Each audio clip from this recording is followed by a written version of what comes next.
स्त्रियांनी जमेल तर प्रति रविवारी स्नान झाल्याच्या नंतर पहाटे सूर्योदयाच्या पूर्वी पूर्णपणे मौन पाळून सूर्यनारायणाचं चित्र काढून त्याला किमान हळद कुंकू नैवेद्य आणि छोटी आरती का असेना ते करणं अपेक्षित आहे. त्यांनी तेजाची वृद्धी होते. अग्नी हे दुसरं स्थान सांगितलं आहे नाथ महाराजांनी. स्वात्मसुखामध्ये बहुतेक चतुश्लोकी भागवतामध्ये नाथ महाराजांनी स्वतःच प्रश्न निर्माण केला आणि स्वतःच त्याचं उत्तर दिलं. लोक म्हणतात देव दिसत नाही. नाथ महाराज म्हणतात लोक म्हणतात की देव दिसत नाही. नाथ महाराजांनी स्वतःच उत्तर दिलं की जो देव दिसतो त्याला तरी आपण कुठं महत्त्व देतो. मी विचार सांगतोय अग्नीच्या संबंधाने. सूर्य ही देवता आहे, ती उगवती मावळती, पण आमचं लक्ष त्याच्याकडे नसतं. तो उगवण्याच्या आधी उठणं अपेक्षित असतं, होत नाही आमचं उठणं. संध्या करायला सांगितलेली आहे, त्या संध्याची काही लक्षणं सांगितलेली आहेत. संध्या करत असताना एका आचमनामध्ये किती पाणी घ्यावं याचा विचार नाथ महाराजांनी सांगितला आहे. आचमनी माशमात्र जीवन घेतल्या होई जे पावन, न्यूनाधिक सवे जाण दोष सुरापान सम. संध्या करताना केशवाय नमः स्वाहा, नारायणाय नमः स्वाहा, माधवाय नमः स्वाहा, गोविंदाय नमः स्वाहा, अशा गोविंदाय नमः अशा पद्धतीचं आपण संध्या जे करतात त्यांना माहिती आहे. किंवा ब्राह्मण आपल्याला काय सांगतो, आपण सत्यनारायण किंवा यज्ञ काही करत असताना काय म्हणतो, 3 वेळा पाणी प्या, 4थ्या वेळा सोडून द्या. हे पाणी किती घ्यायचं याला मर्यादा आहे. एक उडीदाचा दाणा भिजेल एवढंच पाणी एका आचमनामध्ये घेणं अपेक्षित आहे. थोडं कमी किंवा थोडं जास्त झालं तर त्या ब्राह्मणाला दारू पिल्याचं पातक लागतं. जो कोणी आचमन करतो आणि कमी किंवा जास्त पाण्यानं आचमन करतो त्याला दारू पिल्याचं पातक लागतं. हे शास्त्र सांगतं. हेच शास्त्र नाथ महाराज सांगतायत. धर्माची संकल्पना आपल्याला नाथ महाराज म्हणतायत. छोट्या छोट्या गोष्टीच्या माध्यमातून हे आपल्याला उद्धृत करतायत. पण काही माणसं एका आचमनात तहान भागवतात. काय सांगावं, ही सत्य परिस्थिती आहे. नाथ महाराजांनी सांगितलं देव दिसत नाही. बरं, देवतेचं स्वरूप अग्नी तुमच्या समोर आहे, किती त्याला मान देता. नाथ महाराजांनी सांगितलं हिवाळ्यामध्ये तर माणसं थंडीपासून संरक्षण करण्यासाठी त्याच्यासमोर हात ठेवतात आणि हातच काय त्याला पाय देखील दाखवतात. नाथ महाराजांनी सांगितलं ही सामान्य देवतेची परिस्थिती आहे. सामान्य देवता ज्या प्रगट स्वरूपामध्ये आपल्याकडे आहेत त्या प्रगट स्वरूपातल्या देवतेला असं आपण अपमानित करतो. देव जर प्रत्यक्ष तुम्हाला दिसू लागला तर तुम्ही आहे की नाही या संबंधानं सुद्धा अजून चिंतन करत बसताल आणि त्याचा अपमान केल्याशिवाय राहणार नाही. त्यापेक्षा तो न दिसलेला बरा, हे नाथ महाराजांनी सांगितलं. अग्नी देवता आहे, पूजेचं दुसरं स्थान आहे. मग त्याची पूजा कशी करायची तर त्याच्यामध्ये अन्न टाकून, ज्याला वैश्वदेव आपण म्हणतो, किंवा मंत्र माहीत नसतील तर अग्नीमध्ये काही भाताचे कण टाकणं अपेक्षित असतं. ही त्याची पूजा आहे. ब्राह्मण हे तिसरं पूजास्थान आहे. आता काही लोकांना असं वाटेल ब्राह्मण पूजास्थान असण्याचं काय कारण आहे, का आम्ही ब्राह्मणांना एवढा मान द्यावा. तर या ठिकाणी ब्राह्मण हा जो शब्द नाथ महाराजांनी वापरलेला आहे तो फक्त जन्मानं जो ब्राह्मण आहे त्या ब्राह्मणासंबंधाने नाही, ही गोष्ट लक्षात घ्या. मग ब्राह्मण कोण आहे. नाथ महाराजांनीच ब्राह्मणाची व्याख्या केली आहे. ब्रह्म जाणे तो ब्राह्मण. ज्याला ब्रह्मज्ञानाची प्राप्ती झालेली आहे तो ब्राह्मण. आणि अशा ब्राह्मणाची पूजा हे तिसरं पूजास्थान सांगितलेलं आहे. आपल्याकडे वर्णाश्रम धर्माचा विचार आहे. पुढे आपण त्याचं चिंतन करणार आहोत. त्याच्यामध्ये प्रत्येकासाठी काही ना काहीतरी नियम दिलेले आहेत. पूजेची 11 स्थानं आहेत, त्यापैकी तिसरं ब्राह्मण आहे. चौथं पूजास्थान गाय, गायीची पूजा करावी. गायीची पूजा करावी म्हणजे काय, नुसतं हळदी कुंकू व्हावं असं नाही. गायीची पूजा करावी म्हणजे तिला दाना पाणी द्यावा, चारा पाणी करावा, दर्शन घ्यावं. गाय पवित्र आहे, 33 कोटी देवांचा वास आहे. पण गायीची गंमत अशी आहे, खरं तर गायी ही मुखाने अपवित्र आहे असं म्हटलं गेलेलं आहे. गायीच्या सगळ्या देहामध्ये 33 कोटी देवांचा वास आहे, पण तिच्या मुखामध्ये मात्र देवांचा वास नाही. मुखाचं दर्शन करायचं नसतं. बऱ्याचशा स्त्रिया काय करतात, गाईला असा टिळा लावतात, हळद कुंकू लावतात आणि तिच्या शिंगाचं, तिच्या कपाळाचं दर्शन घेतात. गाईच्या कपाळाचं, मुखाचं दर्शन घ्यायचं नसतं. गाईच्या खांद्याचं, तिच्या शेपटाच्या सुरुवातीपासून जो भाग आहे तिथलं, किंवा तिच्या शेपटाचं दर्शन घ्यायचं. गाय ही पूज्य आहे. नाथ महाराजांनी सांगितलं आहे की गायींचं पालन करणं हे भगवान श्रीकृष्णाला तो खूप जवळचं आहे. खूप सुंदर चिंतन केलेलं आहे. जी गोरक्षण करणारी मंडळी आहेत त्यांनी एकनाथ महाराजांच्या या वाङ्मयाकडे बघावं. नाथ महाराजांनी सांगितलं की गोरक्षणासाठी म्हणून, गायींच्या रक्षणासाठी म्हणून जे जीवाची बाजी लावतात त्यांना गोलोक प्राप्त होतो, भगवंताचं सानिध्य त्यांना प्राप्त होतं, म्हणून ती मोठी खूप सेवा करत आहेत असा विचार एकनाथ महाराजांनी सांगितला आहे. म्हणून गाय हे चौथं स्थान पूजेचं सांगितलेलं आहे. वैष्णव हे 5वं स्थान आहे. वैष्णव म्हणजे विष्णूचा पूजक, विष्णूचा उपासक, याला वैष्णव असं म्हणतात. शैव म्हणजे शिवाचे उपासक, वैष्णव म्हणजे विष्णूचे उपासक, गाणपत्य म्हणजे गणपतीचे उपासक, शाक्त म्हणजे शक्तीचे उपासक, आणि सौर म्हणजे सूर्याचे उपासक. उपासनेची 5 स्थानं आम्हाला शास्त्रकारांनी सांगितलेली आहेत. भगवत पूज्यपाद श्रीमदाद्य गुरु जगद्गुरु शंकराचार्यांनी 5 देवता महत्त्वाच्या मानलेल्या आहेत. गणपती, देवी, सूर्य, महाविष्णू आणि महादेव ही 5 पूजेची स्थानं सांगितलेली आहेत. प्रत्येकाने यांची पूजा करावी. आणि मंदिरं या 5 व्यतिरिक्त कशाचीही बांधता येत नाहीत असा पण एक निर्देश शास्त्रामध्ये आहे. म्हणजे महादेवाची पिंड आपण स्थापन करू शकतो, पण 11 रुद्र आहेत, त्या 11 रुद्रांपैकी 11ही रुद्रांची मंदिरं आपण करू शकतो. 11वा अवतार रुद्राचा जो आहे तो मारुतीराय आहेत. रुद्र 11वा अवतार, नाथ महाराज सांगतात, करी दुष्टांचा संहार. अशा पद्धतीनं आपण मारुतीरायांची स्थापना करू शकतो. महाविष्णूचे जे कोणी अवतार आहेत त्यांची मूर्ती आपण स्थापित करू शकतो, त्यांचं मंदिर बांधू शकतो. देवीचे जे रूप आहेत त्यांचं मंदिर आपण बांधू शकतो. या 5 देवतांव्यतिरिक्त इतर कोणाचंही मंदिर बांधता येत नाही. महात्म्यांचं मंदिर बांधता येतं, पण देवतांच्या संबंधानं चिंतन केलं तर या 5 देवता किंवा त्यापासून निर्माण झालेल्या ज्या देवता आहेत त्यांनाच फक्त त्यांचं मंदिर होऊ शकतं. वैष्णव कोण आहे? जो विष्णूचा उपासक आहे. आजच्या भाषेमध्ये जर बोलायचं झालं तर महाराष्ट्राचा विचार केला तर वारकरी हे वैष्णव आहेत.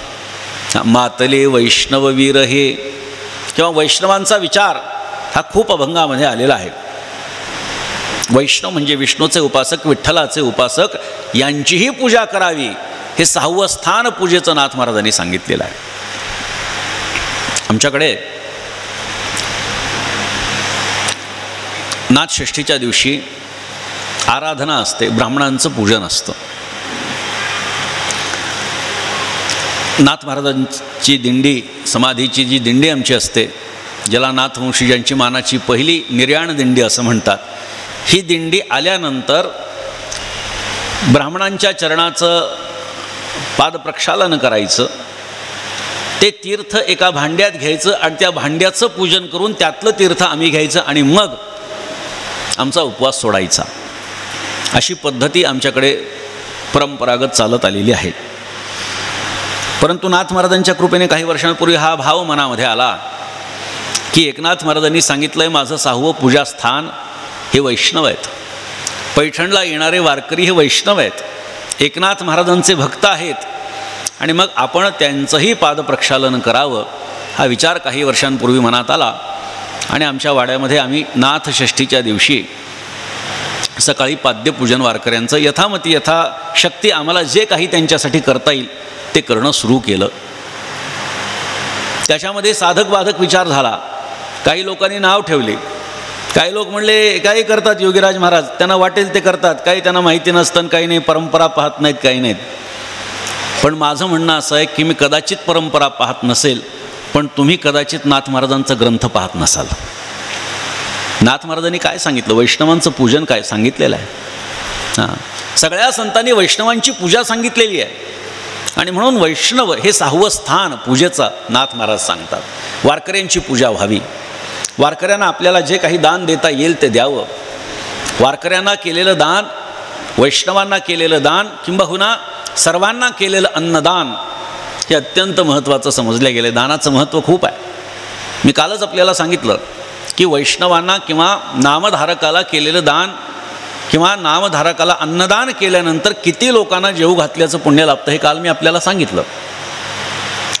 तसं वैष्णव हे एक पूजास्थान सांगितलं आहे. गगन, विश्वाला ज्यांनी व्यापलेलं आहे त्या गगनाचीही पूजा आपल्याकडनं घडली पाहिजे. आता गगन तर काही स्पर्श करण्यासारखं नाही आहे, त्यामुळे गगनाला हळदी कुंकू व्हावं हीच त्याचं पूजन आहे असं म्हणायला हरकत नाही. किंबहुना ते गगन निरभ्र राहावं, शुद्ध राहावं, याच्यासाठी जे काही करता येईल ते करणं म्हणजे गगनाचं पूजन आहे, असंही चिंतन आपण करू शकतो. जळ, पाणी हे सुद्धा पूजेचं स्थान आहे. मही म्हणजे जमीन हे देखील पूजेचं स्थान आहे. म्हणजे पंचमहाभूतांचा विचार केला, पृथ्वी, आप, तेज, वायू आणि आकाश ही सगळी पूजेची स्थानं याच्यामध्ये संमिलित नाथ महाराजांनी केलेली आहेत. आणि 11वं पूजास्थान अत्यंत महत्त्वाचं आहे. सर्व भूते नाथ महाराजांचा आवडता विषय आहे. सर्वाभूती वसे देव, नाथ महाराजांचा एक सुंदर अभंग आहे. आपल्याकडे एक काळ असा होता की तिथे स्त्री आणि शूद्रांना काही महत्त्व नसायचं. नाथ महाराजांनी 450 वर्षांपूर्वी त्यांना प्रश्न केला, जया म्हणती नीच वर्ण स्त्री शूद्रादी न जन, सर्वाभूती देव वसे नीचा ठाई काय नसे, नीच कोठोनी जन्मला पंचभूता वेगळा केला. नाथ महाराज प्रश्न करतात की तुम्ही ज्याला नीच वर्ण म्हणतात, ज्यामध्ये स्त्री आणि शूद्रांचा समावेश आहे, त्या सगळ्यांमध्ये देवतेचा वास आहे. मग सगळीकडे देवाचा जर वास आहे तर स्त्री आणि शूद्रामध्ये तो देवता नाही का? बर, स्त्री आणि शूद्रांचं शरीर कशापासून तयार झालं आहे? पंचमहाभूतांपासून, की ज्या पंचमहाभूतांपासून तुमचं आणि आमचं शरीर तयार झालेलं आहे. नाथ महाराज ही भूमिका 450 वर्षापूर्वी मांडतात. आजही कीर्तनकार कीर्तनामधून अशा पद्धतीचे विषय घेऊ शकत नाहीत, घेण्याची हिंमत करत नाहीत. ही हिंमत 450 वर्षांपूर्वी एकनाथ महाराजांनी दाखवलेली आहे. आवडीचा विषय नाथ महाराजांचा. त्यामुळे चराचराचं पूजन, ज्ञानोबारांच्या या संबंधानं काही ओव्या आहेत, नाथ महाराजांच्या पण काही ओव्या आहेत. याच्यामध्ये त्यांनी सांगितलं आहे की चराचरामध्ये परमात्मा आहे, त्या चराचरामध्ये असणाऱ्या परमात्म्याचं पूजन आम्हाला करायचं आहे. हां, मग अहिंसा कशाला म्हणतात? यांचं पूजन म्हणजेच एक प्रकारची अहिंसा आहे असंही नाथ महाराज बोलतात. त्यामुळे ही पूजेची 11 विधानं नाथ महाराजांनी सांगितलेली आहे. धर्माच्या संबंधानं आणखी एक गहन विषय येतो, तो श्राद्धाचा. आता श्राद्धामध्ये अन्नम ब्रह्म अहम ब्रह्म ही भूमिका आहे. अन्न म्हणजे ब्रह्म आहे, मी म्हणजे देखील ब्रह्म आहे.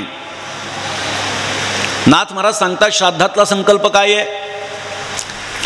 श्राद्धी मुख्य संकल्प जाण पितर स्वरूपी जनार्दन, ऐसे असोनिया जाण नैवेद्य मदर्पण न करीती, मज नार्पिता जे जे करणे ते ते उपजे अभक्तपणे, विरुद्ध धर्माची लक्षणे दुःख दारुणे अनिवार.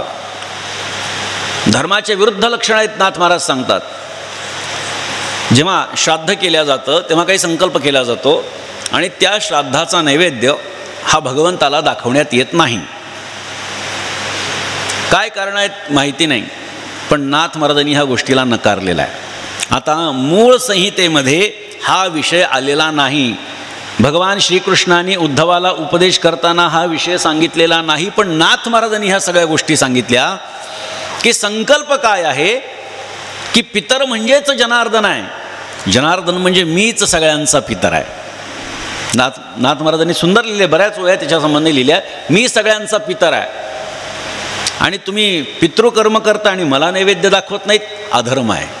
बघा, आजच्या धर्माच्या संकल्पनेला कदाचित आपल्याला छेद वाटेल, म्हणून मी नेहमी एक गोष्ट सांगत असतो की संत हे शास्त्राप्रमाणे वागत नसतात, तर संतांचं वागणं हे शास्त्र होत असतं.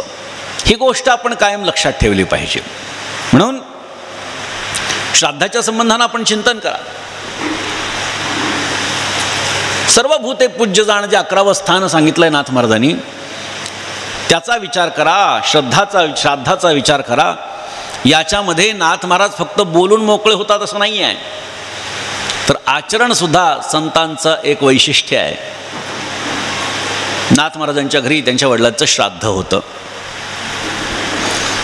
श्राद्ध असल्यामुळे ब्राह्मणांना नेहमीप्रमाणे आमंत्रित केलं. त्यांनी सांगितलं आम्ही स्नान करून येतो, तोपर्यंत स्वयंपाक वगैरे तयार ठेवा. सडा सारवण सगळं व्यवस्थित झालेलं स्वयंपाक तयार. नाथ महाराजांच्या घराच्या बाहेर काही लोक वाट बघत बसली. आता ती कोण होती याच्या संबंधाने थोडासा संभ्रम आहे. काही जण म्हणतात ती हरिजनाची माणसं होती, काही जण म्हणतात ती मुसलमान होती, यवन होती. प्रमाण जर आपण बघितलं तर यवनांचं प्रमाण मोठ्या प्रमाणात आपल्याला पाहायला सापडतं. म्हणजे पाहो त्रिदेव यवनाकृती आर्त आले, श्राद्धान्न घालून तया प्रतितृप्त केले, साम्य प्रशंसिनी सुतृप्त उमेश शौरी श्री एकनाथ विबुधा भरणावतारी. कृष्णदयाळराव महाराज नाथ महाराजांच्या वर्णनामध्ये म्हणतात की पाहो त्रिदेव यवनाकृती आर्थ आले आणि श्राद्धान्न घालून तया प्रतितृप्त केले. ब्रह्मा विष्णू आणि महेश ही 3 देवता यवनाकृती म्हणजे मुसलमानांचा वेश घेऊन आले आणि नाथ महाराजांनी त्यांना अन्नदान केलं आणि त्यांना तृप्त केलं. म्हणजे प्रमाण जर लिखित स्वरूपामध्ये कुठलं असेल तर ते यवनाचं आहे, पण प्रचलित असं आहे की हरिजनांना एकनाथ महाराजांनी श्राद्धान्न खाऊ घातलं. ब्राह्मण गेले. ही मंडळी बाहेर चर्चा करू लागली. जेव्हा ब्राह्मणांची जेवणं होतील तेव्हा आपल्याला काहीतरी प्रसादातून मिळेल. आता काही लोक असं विचार करतात की त्या काळामध्ये अशी परिस्थिती होती की ब्राह्मणांचं राहिलेलं जे उष्ट आहे ते त्यांना खावं लागायचं, पण असा प्रकार नाही आहे. मलाही असं वाटत होतं, पण काही दिवसांपूर्वी माझ्या वाचनामध्ये नाथ महाराजांचीच ओवी आली की श्राद्धान्न किंवा शास्त्र आपल्याला सांगतं की श्राद्धान्न जे आहे ब्राह्मणांचं उष्ट हे कोणालाही देऊ नये. किंबहुना ज्या लोकांना काही अन्न खायचं असेल तर त्यांना नवीन करून द्यावं, उष्ट कोणालाही खाऊ घालू नये, नव्यानं त्यांना द्यावं. हे शास्त्रवचन आहेत. अनेक स्मृतींमध्ये उल्लेख आहे, मनुस्मृतीमध्ये त्याचा उल्लेख आहे, अनेक स्मृतींमध्ये उल्लेख आहे की श्राद्धाचं अन्न उष्ट कोणाला खाऊ घालायचं नसतं, तर ज्यांना कोणाला पाहिजे असेल, जे कोणी आपल्याकडे येतील त्यांना नव्यानं ते दिलं पाहिजे. नाथ महाराजांनी विचार केला, ही सगळी मंडळी भुकेली दिसत आहेत, अजून ब्राह्मण स्नान करून यायचे आहेत, आल्यानंतर सगळे विधी होतील आणि मग जेवायला बसणार, याला खूप वेळ होईल, परंतु अन्ना वाचून ही माणसं तडफडत आहेत, तर आपण त्यांना जेवायला बोलू. म्हणून नाथ महाराजांनी म्हटले या जेवण करा आपण. आणि नाथ महाराजांनी त्यांना जेवायला वाढलं. ही मंडळी जेवण करत असताना ब्राह्मण मंडळी आली आणि त्यांनी बघितलं की आपल्या आधी इतरांना खाऊ घालतात.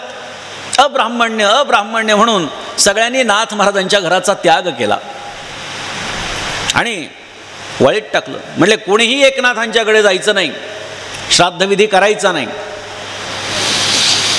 आता गंमत अशी होते, श्राद्धविधी करणं हे अत्यंत गरजेचं असतं.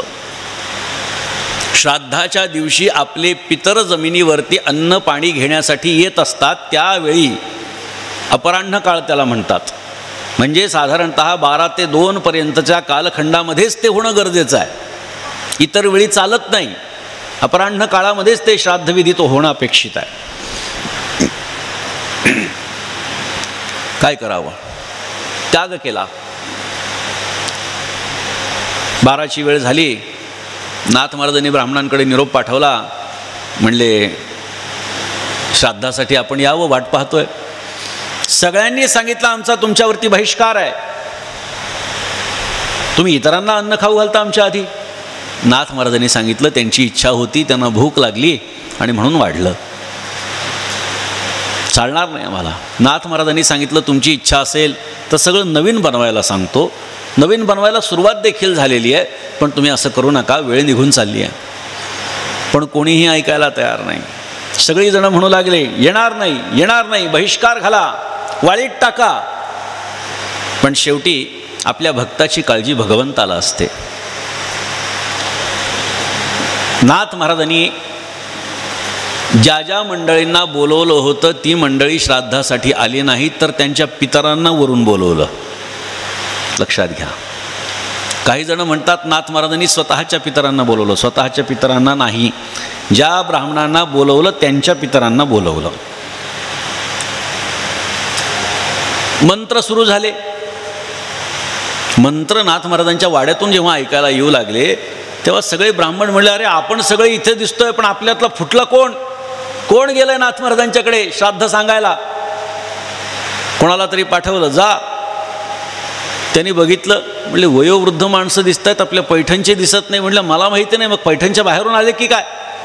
मग ज्यांना बोलवलं ते गेले. बघितलं हळूच फटीतून, आणि एक म्हणू लागला, अरे हा तर माझा बाप आहे, 10 वर्षापूर्वी मेला होता. तो सांगायला गेला. असं कुठं होत असतं का? म्हणले दुसऱ्याला गेला, तो बघू लागला, तो म्हणू लागला, अरे त्याच्या बाजूला बसलेला तर माझा आजा आहे, 5 वर्षापूर्वी मेलेला. म्हणजे नाथ महाराजांचं कार्य, भक्ताचं कार्य देव रोखून ठेवू शकत नाही. आपल्या भक्ताची काळजी भगवंताला असते, म्हणून भगवंत आपल्या भक्ताला कायम साह्यभूत होत असतो. नाथ महाराजांनी श्राद्धांना इतरांना खाऊ घातलं, कारण सर्वाभूती द्यावे अन्न. पात्रापात्रतेचा विचार अन्नदानामध्ये करायचा नसतो. कोणीही आपल्याकडे, काही ठिकाणी असं असतं की अन्नदान करण्याच्यासाठी, मी असं एका ठिकाणी वाचलं की अन्न घेण्यासाठी काही जण आले, गावातलीच गरीब आले, आणि त्यांना मारलं आणि सांगितलं तुम्ही गावातले असून का जेवायला आलात? असं नाही आहे. जो कोणी अन्न घ्यायला येतो त्याला अन्न द्यावं. कमी असेल जास्त असेल, पण त्याला अन्नदान केलं पाहिजे. आपल्या घरातून अतिथी कधीही विमुख जाता कामा नये, कारण तो पुण्य घेऊन जात असतो. काल आपल्याला मी सांगितलं, हा धर्माचा एक प्रकारचा. म्हणजे या सगळ्या गोष्टींचा विचार केला. हा संबंध धर्माशी मी का विषय निवडले थे? कारण हे आपल्या नित्य आणि जिव्हाळ्याचे विषय आहेत. आपल्याला कळालं पाहिजे की धर्म काय आहे, अधर्म काय आहे, आणि एकनाथ महाराज त्या बाबतीमध्ये काय सांगतायत, हाच तर आपला मुख्य आजचा विषय, आणि त्या संबंधानंच मुद्दाम आपण चर्चा करतो आहोत. म्हणून धर्माच्या संबंधानं जसं मी सुरुवातीला सांगितलं, धारणात धर्म हा, तसं शिष्यांचाही काही धर्म असतो. अनुग्रह घेणारा, दीक्षा घेणारा जो असतो त्याचाही काही धर्म असतो. ज्याप्रमाणे गुरुचा काही धर्म असतो, कर्तव्य असतं, त्याप्रमाणे शिष्याचंही काही कर्तव्य आणि धर्म असतो. शिष्याला सद्गुरूंचा अनुग्रह प्राप्त झाला म्हणजे त्याचा पुनर्जन्म झाला, हे शास्त्र आहे. नाथ महाराज सांगतात, शास्त्र काय आहे? शिष्याने गुरुची दीक्षा घेतली, तिथून पुढे आपला जन्म सुरू झाला. मी काल एक गोष्ट जाता जाता सांगितली की जीवनभर परमार्थ करणारी माणसं आहेत, पण गुरुची दीक्षा जर घेतली नाही तर त्यांचा परमार्थ शून्य आहे. नाथ महाराज सांगतात, गुरुपासून दीक्षा ग्रहण ते पुरुषासी नवे जन्म जाण, गुरु माये बाप संपूर्ण ते ऐक लक्षण उद्धवा. गुरुच आपले आई बाप आहेत असं नाथ महाराजांनी सांगितलं आहे. धर्मानुसार आपल्याला जन्म घालणारे आपले आई बाप आहेत, परंतु एके ठिकाणी असा उल्लेख आहे की जन्माला आलेल्या प्रत्येकाला 5 बाप आणि 5 आया असतात, 5 माता आणि 5 पिता असतात प्रत्येकाला. जनिता चोपनेता च यस्त विद्यां प्रयच्छति अन्नदाता भयत्राता पंचेते पितरस्मृताः. काय सांगितलंय? जनिता च, जन्माला घालणारा पहिला बाप आहे. उपनेता च, आपल्यावरती उपनयन संस्कार करणारा दुसरा बाप आहे. यस्तु विद्यां प्रयच्छति, जो आपल्याला विद्यादान करतो हा तिसरा बाप आहे. अन्नदाता, ज्याच्यामुळे आपण पोट भरतो. आजच्या भाषेमध्ये बोलायचं झालं तर ज्यांच्याकडे नोकरी करतो आणि ज्याच्या पगारावरती आपला उदरनिर्वाह चालतो, हा आपला चौथा बाप आहे. आणि भयत्राता, भयापासून सोडवणारा हा आपला 5वा बाप आहे. मग भय कशाचं आहे? तर संसाराचं भय. या संसाराच्या भयातून जो आपल्याला कोणी सोडवतो तो आपला 5वा बाप आहे. नाथ महाराजांनी सांगितलं, आधी सांगितलेले बाप हे आपले सावत्र बाप आहेत आणि आपला खरा बाप जो आहे, जो आपल्याला भयातून मोकळं करतो, म्हणजे गुरु हा आपला खरा बाप आहे. 5 आया सांगितल्यात, माता सांगितल्यात, राजपत्नी, गृहपत्नी, मित्रपत्नी, तथैव च पत्नीमाता स्वमाता च पंचेता मातर स्मृता. राजपत्नी, राजाची बायको ही आपली आई आहे. तुम्ही म्हणाल आता राजेशाही शिल्लक नाही, मग आजचे राजे कोण आहेत? तर जे शासन करतात ते आजचे राजे आहेत. शासन कोणत्याही पद्धतीनं असू द्यात, जे शासन करतात त्यांची पत्नी म्हणजे आपली आई आहे. शास्त्र आपल्याला सांगताय, राजपत्नी, गुरुपत्नी, आपल्या गुरुची बायको ही दुसरी आई आहे. मित्रपत्नी तथैवच, आपल्या मित्राची बायको ही आपली तिसरी आई आहे. राजपत्नी, गृहपत्नी, मित्रपत्नी तथैवच पत्नीमाता, आपल्या बायकोची आई ही आपली चौथी आई आहे. स्वमाताच, आणि स्वतःची आई ही आपली 5वी आई आहे. गंमत बघा, इथे स्वतःच्या आईचा क्रमांक शेवटी लावलाय आणि बापाचा क्रमांक लावत असताना पहिला लावलाय. जो शेवटी असतो तो महत्त्वाचा असतो, जो शेवटी असतो तो महत्त्वाचा असतो. शेवटी कोण आहे? आयांमध्ये शेवटी आहे स्वतःची आई, जिने आपल्याला जन्माला घातलेला आहे, ती आपली आई महत्त्वाची आहे. आणि बापानं जरी आपल्याला जन्म घातलेला असला, त्याच्यामुळे आपला जन्म झालेला असला, तरी जो आपल्याला भयापासून सोडवतो तो आपला खरा बाप आहे, म्हणून तो शेवटी टाकलाय, म्हणजे सद्गुरू. पण त्याही पुढे जाऊन नाथ महाराजांनी फार सुंदर विचार मांडलाय. तैसा सद्गुरुनो हे पिता, निजवीर्य न वेचिता, योनीद्वारे नुपजविता, जननी जनिता स्वये झाला. नाथ महाराज म्हणतात, सद्गुरू नावाचा जो आहे, सद्गुरू नावाची जी उपाधी आपण ज्यांना लावतो ती सामान्य माता पित्यांपासून नाही आहे, त्यांच्यासारखी नाही आहे. त्यांनी त्यांचं निजवीर्यसुद्धा वेचलेलं नसतं आपल्याला निर्माण करण्यासाठी, ना त्यांनी स्वतःच्या पोटातून आपल्याला जन्माला घातलेलं असतं. या दोन्ही गोष्टींचा वापर जरी त्यांच्या माध्यमातून झालेला नसला तरी तेच आपले खरे माता आणि पिता आहेत. कारण व्यावहारिक माता पिता बंधू भगिनी, कोणी न पवती निर्वाणी, इष्टमित्र स्वजन सखे, हे तो दुःखाची मांडणी. हा एकला मी दुःख भोगी, कुंभपाक जाचणी, येथे कोणी सोडविना एका सद्गुरू वाचोनी. नाथ महाराजांनी किंवा संतांनी सांगितलंय, केले उपकार सांगू काय, बाप न करी ऐसी माय. आई बाप जेवढे उपकार करू शकत नाहीत तेवढे उपकार हे संत महात्म्याने आमच्यावर केले, सद्गुरूंनी आमच्यावरती केलेले आहेत. म्हणून सद्गुरू हा प्रत्येकाच्या जीवनामध्ये अपेक्षित आहे. व्यवहारामध्ये आपल्याला मार्गदर्शकाची गरज असते. तब्येत बरी नसेल, आपण डॉक्टरांच्याकडे जातो. घर बांधायचं असेल, इंजिनियरकडे जातो, आर्किटेक्टकडे जातो.